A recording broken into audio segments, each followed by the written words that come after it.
कि 12 ज्योतिर्लिंग में से एक ज्योतिर्लिंग घृष्णेश्वर भैरूल।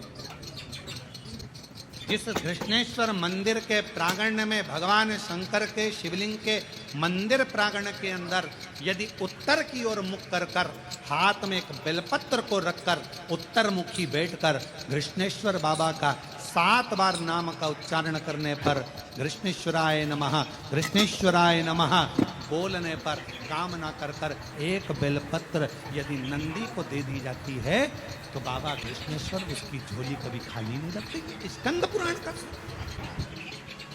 महापुराण की कथा का उमाखंड कहता है शंकर को जल चढ़ाते समय, शिव की आराधना करते समय, पार्थिव लिंग का पूजन करते समय, बेलपत्र चढ़ाते समय, शिव मंदिर में झाड़ू लगाते समय तुम्हारे मन के अंदर जो भाव आता है शंकर भगवान को उसे तुरंत पूर्ण करना ही पड़ता है, चाहे कुछ भी। शिव को उसको पूर्ण करना है। पत्र के वृक्ष के नीचे बैठकर आप भगवान के मंत्र का उच्चारण करती हो, माला जपती हो, उस वृक्ष की पत्ती को तोड़कर नहीं चढ़ा, उसको रहने दो।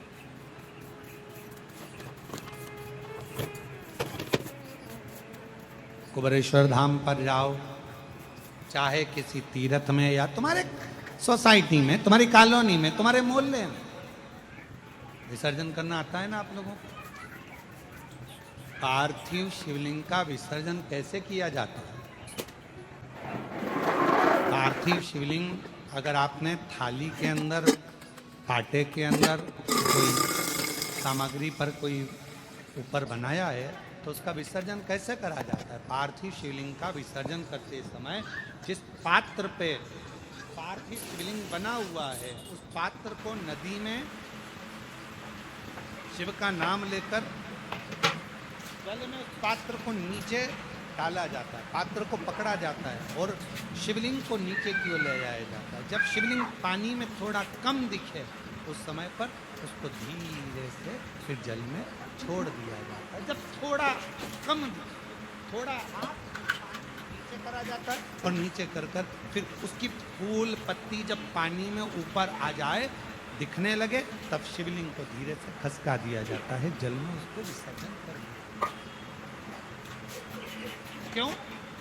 अगर तुमने पार्थिव शिवलिंग का विसर्जन करा और उसको तुम थाली में बना कर ले गए हो, पाटे पे बना कर ले गए, अब तुमने उसको उठाया तो टूटेगा कि नहीं टूटेगा? बोलो जम के बोलो जरा, टूट जाएगा। तो इसको सबसे पहला विसर्जन करने के पहले जब पार्थिव शिवलिंग तुमने बना लिया, बनाने के बाद उसको जल के अंदर लेकर जब पूजन करने के बाद जब जल के अंदर लेकर जाओगे तो उसकी फूल पंखुड़ी अपने आप पानी में तैरने लगेगी और शिवलिंग जल में चला गया, मतलब तुमने विसर्जन कर दिया। अब भले तुम धीरे से उसको जो पार्थिव बनाया है तुम धीरे से उसको पानी में फिर धीरे से विसर्जन कर सकते हो। हर शंभो हर हर शंभो हर शंभो हर हर हर शंभो हर हर शंभो हर।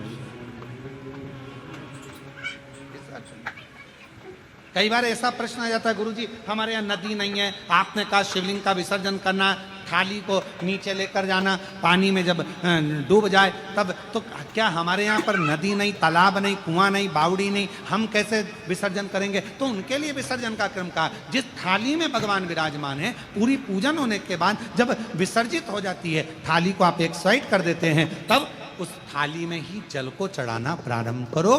तसले में, पात्र में उस शिवलिंग का विसर्जन करो, उसके बाद उसको किसी वृक्ष में ले जाकर डाल दो। ये भी एक विसर्जन। बड़ी बड़ी शहरों में, बड़ी बड़ी सिटियों में नहीं है तालाब, नदी, सरोवर, बावड़ियां, कहाँ जाए ठंडा करने, विसर्जन कर उनके लिए। कोई ब्राह्मण भोज कराए, पितरों के लिए तर्पण करे, तिलांजलि दे, पिंड दे, भोजन दे, यज्ञ करे, अनुष्ठान करे, यदि स्वधा स्वधा स्वधा 3 बार, स्वधा 4 बार, स्वधा 5 बार, ऐसे स्वधा का यदि 5 बार भी कोई नाम ले लेगा तो उसको पिंड और तर्पण का पुण्य फल पितरों तक पहुंच जाएगा। स्वधा। इसलिए मां जगतजननी की स्तुति में स्वधा का स्मरण आया। ओम